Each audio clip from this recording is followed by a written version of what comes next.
Hi, everybody, and welcome to the Dawn Jarvis Show. My guest today is Dr. Margaret Price, who was born in Trinidad and Tobago and who moved to England and trained to be a nurse, a mental health nurse, and a midwife. After that, she settled in Canada, where she rose to be the Dean of Nursing and Health Sciences, all before the age of 40.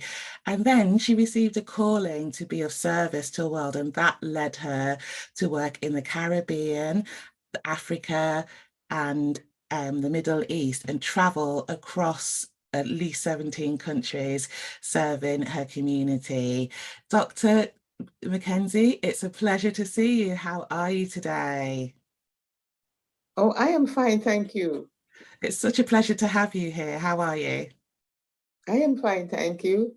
So we are speaking in the UK, but you're over visiting from Canada. Do you live in Canada at the moment? Yes.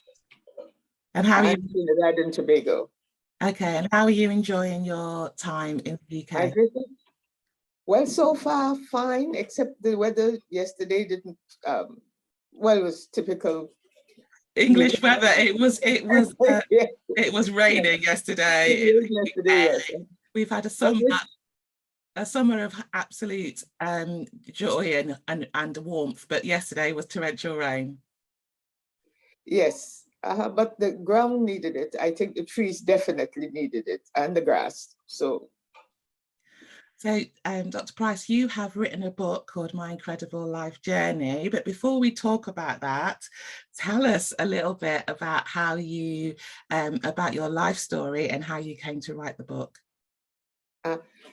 Well, as you mentioned earlier, I was born in Tobago, grew up and had my foundation there, then moved to England, found myself as a person here, then moved to Canada and developed my skills as a professional further, and also the need to serve. So I made the decision, which was a very hard decision at the time, but I trusted in the Lord to give up being a dean and to move to serve in different countries. At the first time, it was with the World Health Organization. I was doing something that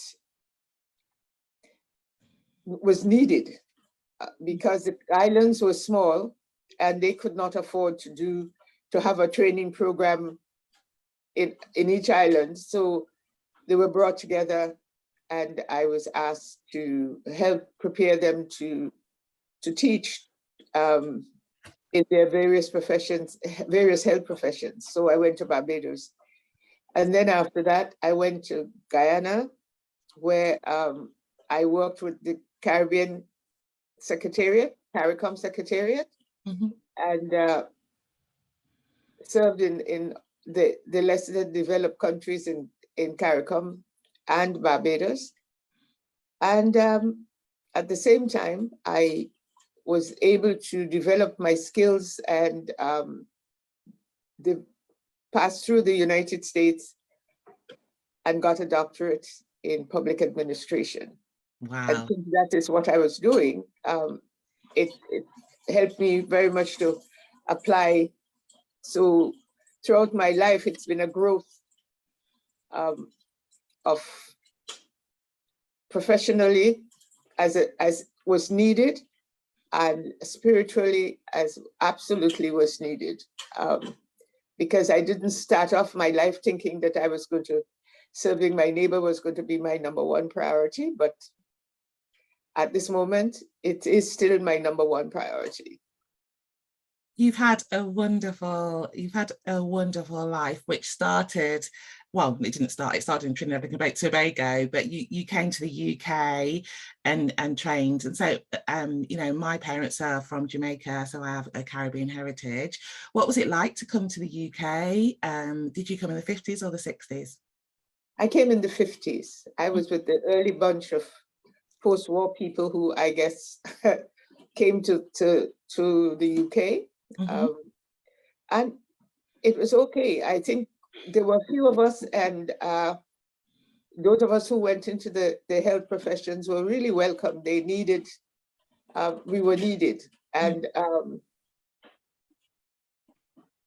accepted. We felt accepted, sort of, by some people, but by enough people to not feel that you're out of it.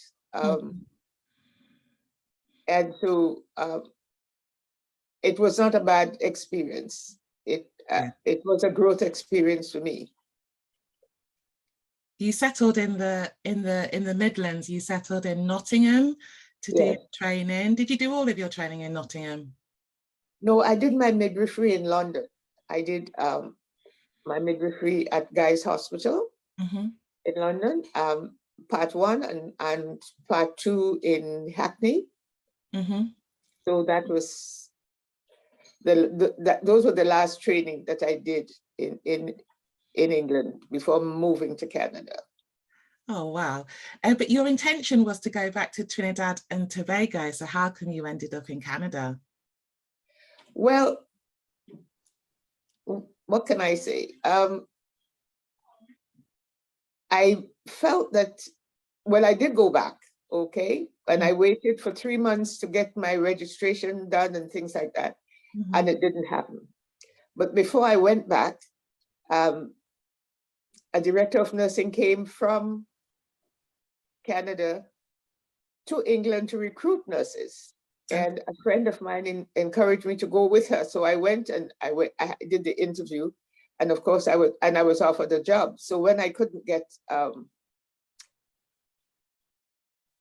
appointment after 3 months in Trinidad waiting, I decided that I'd better go to Canada. Maybe the Lord's saying to me, this is not what I wanted to do. So I went on to Canada, and I've never regretted that decision.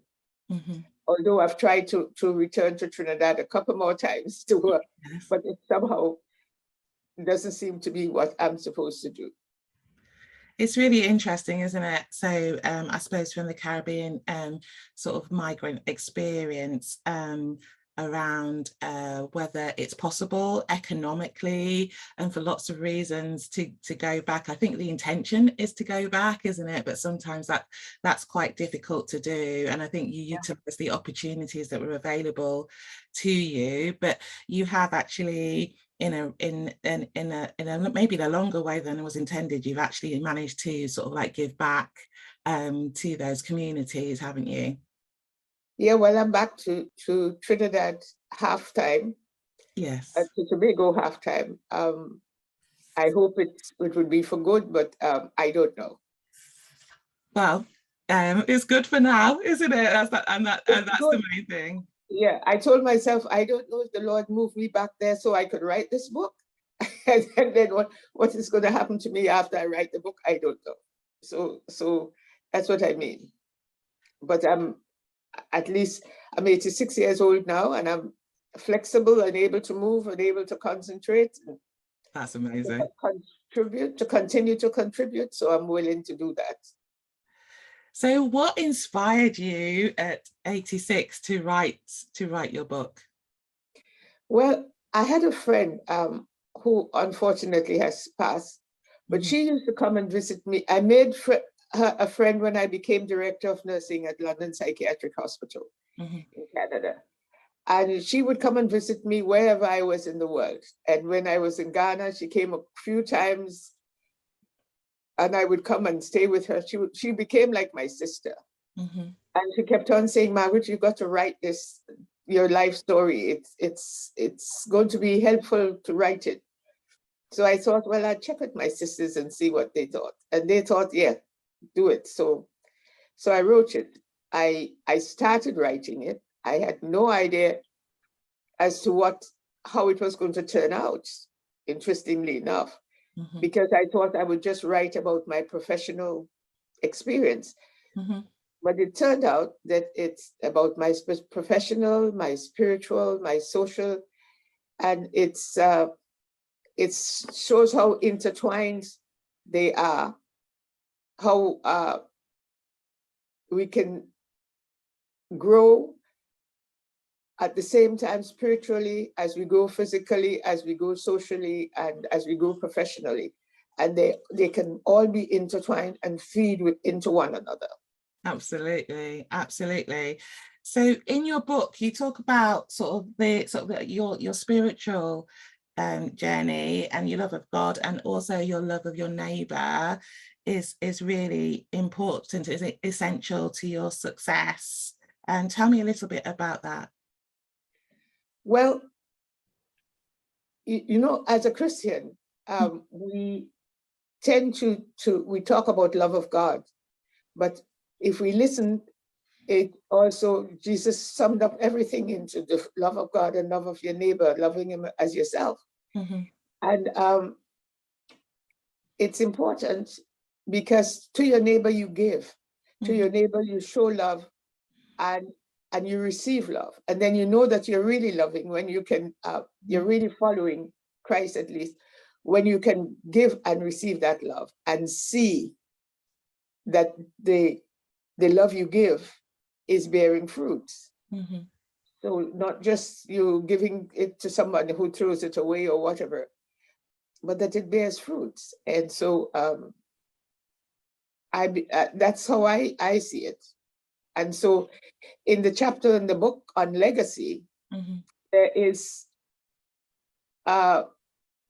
confirmation that I think that my love of neighbor has borne fruit, and I hope will continue to bear fruit, because the children whom I raised or helped to raise, they were just needing just a little hand, and a little support to get them to move to where they were supposed to go or to be. I have, as you would see in the chapter on legacy, I have children whom I have who call me, well, mom or Auntie Margaret, but when they write to me, they call me mom, or when they talk to me, they call me mom, because they receive that motherly love from me. And I have children who are a priest, one Pentecostal minister. I have Rasta children. I have children who have become, one is becoming a doctor. That's one of the reasons I'm going back to Ghana. One has got her doctorate in Japan, and these are orphans. So it's important to love your neighbor. Unfortunately, I didn't give birth to any children, but I've learned that you really don't have to give birth to be a mother. Yeah, and you talk about parenting being so important, and you've been able to do that with lots of different children. Yes, and I think that I give credit to my parents for that, because they brought me up with a sense of responsibility and accountability. And you know, that sense, that feeling of loving and giving and sharing was all part of a very close community in which I grew up in Tobago. You know, my mother was always helping or sending food for someone, and everybody gave when they had anything extra, like when there's fruits and things like that, they shared. And so sharing just seemed to be a natural part of my growing up. So when I had to put it together to help others, it was not such a bad idea. And I remembered my parents. And so I think that if parents must realize that children copy them without even knowing that they're copying them. So if the parent is negative and always complaining and things like that, they cannot expect to have a child who's positive, who grows up with a positive mindset. It doesn't work that way, because we learn from our parents. Definitely. Now, we had a chat yesterday, didn't we? And you believe that it's that regardless of your status, your color, your race, your origin, it's possible to make it to the top of your profession, as long as you have a goal and you want to do it. Tell me a little bit why that has, because you've done it, and tell me a little bit about why you have that philosophy. Well, I believe that everyone has potential. Mm-hmm. They have potential for different things. One of the unfortunate things is that maybe at school and the way the education system was set up, a lot of people who didn't academically do well, even though they had technical skills and skills that would take them to the top of, whether they were a carpenter or plumber or whatever, felt left out or looked down on. But I think that how you're built, how you, and I say how you're built, the foundation that you get at home and the self-confidence that you can enter the world with is basic. If you have a goal, if you know that you want to become someone, you have to make that constantly before you, okay? And you have to decide, well, okay, there's so many other things to attract your way. Are you going to do those things, or are you going to more or less stick to your goal? If you have the self-confidence that you have that ability, then I think it certainly strengthens you to move along. There are going to be obstacles, but there's nothing. Life is not supposed to be easy. As it's not a rose garden. Even the rose garden has thorns. All right, so you're going to have challenges, and the point about it is that you have to learn to cope with the challenges and to accept them and to learn from them so that you can grow. If you let the challenges defeat you, and you give up, then you're not going to get anywhere. So I think what you're saying is it's important to remain positive, yeah, and keep going and be resilient and consistent, I guess, with with what your goals are. How do you? I always ask my guests, how do they stay focused, positive, productive? And it's really clear that you have been focused, positive, productive. How do you manage to do that? Well, I can't say I don't know. What happens is that prayer. I have this thing of, I always ask the Lord, what now? Why is this happening? And I take whatever challenge I am facing to the Lord rather than try to solve it all by myself. And so when I take it, I've learned that, okay, He's either going to deal with it right away, or maybe the way I want to deal with it, I could deal with it, or He's going to say, no, that's not it. So it's accepting that yes, no, or not now is essential to growth. Because I think we all have had experiences which seem to, things have gone wrong, and we want those things to go right. But if they did, we would find later on, or when they did not go right, we find later on that that's the best thing that happened to you. So you just have to accept that some things are not going to work out. Like, you know, in interpersonal relationships, or some relationships, well, was not supposed to be. You know, I when I look at my life, I think of the relationships, some relationships that I've had that didn't work out. And I look back and I say, thank goodness they didn't work out. You know, so that's how it is. So you stay positive. I just somehow, I don't know if it's not in my nature, or what, or I've learned not to be negative, because it destroys. Yeah. And you also say not to let others define you, which I think you're saying about the relationships, because it's about you. And that actually leads on to another thing you say is when you do good, you do it for yourself. Yes. And I think it's not just a saying, it's a reality. Uh-huh. When you help others and you see them thrive or whatever, you feel so good. You're happy. Yes. And there's a certain joy that you get that, well, you cannot explain to everyone, but you definitely feel much better. And and when you see it bear fruits, you're so happy. I think that's the whole thing. So when you're doing good, you really are doing it for yourself.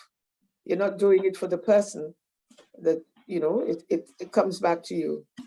I love that. I love the fact that and I really believe it's true, actually, when you're helping others, when you serve, when you sort of like help without any expectation of reciprocation, the actual benefits come back to you, many times, don't they, in different ways, and sometimes in ways that you don't expect. Exactly. As well. Has that been your experience? Yes, definitely. And and the reward might not be, well, at least you're not expecting it from the person you give it to, because they can't reciprocate.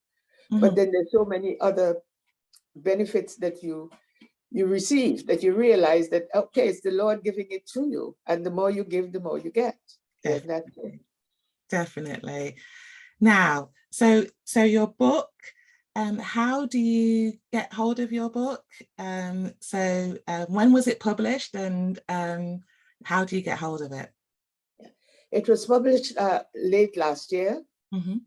Or early this year, I got the first copy of Mm-hmm. it.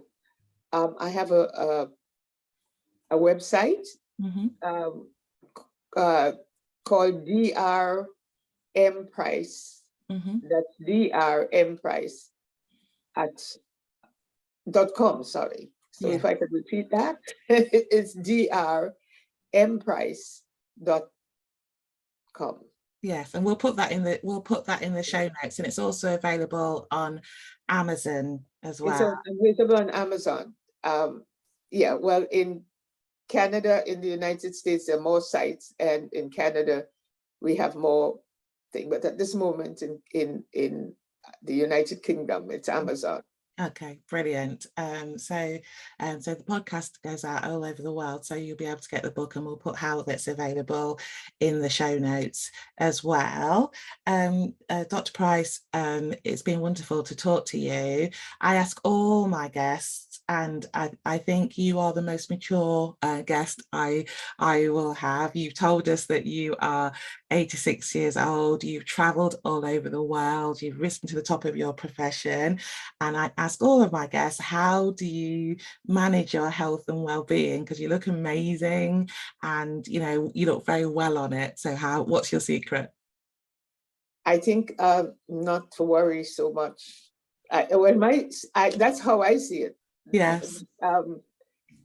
When you take things to the Lord, you leave it there. You don't worry about it. So I don't go around frowning and worrying about the situation. I know that, okay, he's going to show me a way to solve it. So I'm waiting for the solution. And you wait in anticipation. You don't wait fretting. So that's the one thing. And then, of course, what I hadn't told you is that since 1990, I've been diagnosed as diabetic. Mm-hmm. And I've paid attention to my diet and to exercise and to rest and all the positive things that we're told that we should do, but we tend not to do. We can find excuses to sit and watch television rather than go for a walk, and things like that. And the challenge of going out and everybody's eating sweets, and definitely, sweets are nice, but you know that it's not good for you. And so we all know what's not good for us, or we're told what's not good for us, but unfortunately, it's a mind over matter situation.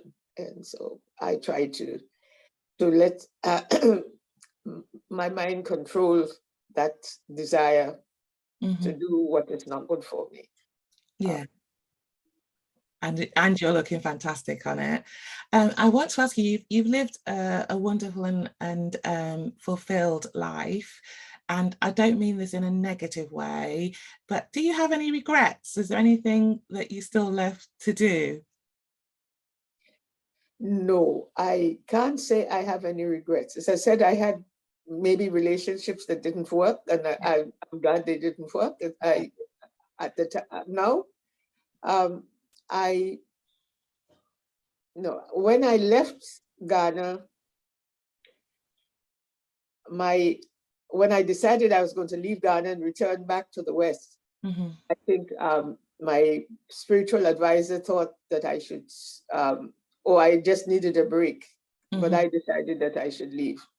Mm-hmm. But now I've written the book and I'm on my way back to Ghana, and I really don't know what the Lord has in store for me. Yes. But I just know that whatever it is, it's going to be beautiful. Yeah. And I'm making plans to come back and Yes. go back to the West, but I don't know how it's going to work out. So I tried not to second guess. Yeah. I try to live every day as if it's my last, Yeah. because I really don't know it could be. And just that peace of mind that you get from knowing that this could be your last day, and therefore you must enjoy to do the right things. Is works for me anyway. Definitely. You are such an inspiration, and thank you so much for being on the show. You said so many nuggets actually, and that was one of them. So live it your every life as if it could be your last. But do you have one final bit of guidance or sort of action note that our viewers and listeners can take away with them? Mine, of course, is love. That love is the answer. Okay. I know people define love differently, but I'm not talking about selfish love. I'm talking about love of God, following in Jesus's footsteps, and loving your neighbor and loving others, treating them as you would like them to treat you. That those are very, very important things. And they they bear rewards. You get the rewards, the joy of giving, the joy of living, the joy of sharing. Love that. Love that. Thank you so much, Dr. Price, for being on the show today. It's been fantastic. And that's it for the Dawn Jarvis Show today. I hope you enjoyed it and hearing about the life of Dr. Price. And hopefully, if you like what you hear or see, like, share, subscribe, and we will see you soon. Take care. Bye-bye.